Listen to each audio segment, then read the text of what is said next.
Hey everybody. There seems to be some controversy as to the Lego at Walker that cannot be taken apart because you have a part locked inside another part. And this is going to be very quick. I'm going to show you why this is not a big deal. People seem to be making it a big deal.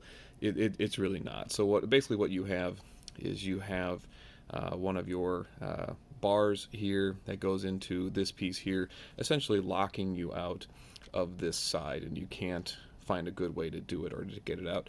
I have done this probably 15 times in a row. It's really that easy. This is not a non-factor, and I'm not sure why people seem to think it's a big deal. It's really not. So basically, you don't need even anything sharp, just even like a small screwdriver, and you need just access to this little area right here. I'm going to show you how easy this is. I'm not even going to put a lot of force into it, and you just have to dig slightly into the piece, and you can see it's already come out.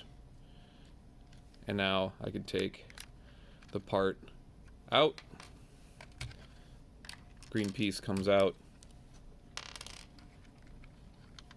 It's really not that big a deal. Okay, so very simple. It does come apart. It does come apart very easily. So I'm not sure why people are making this a big deal. That's it. That's all you need to do.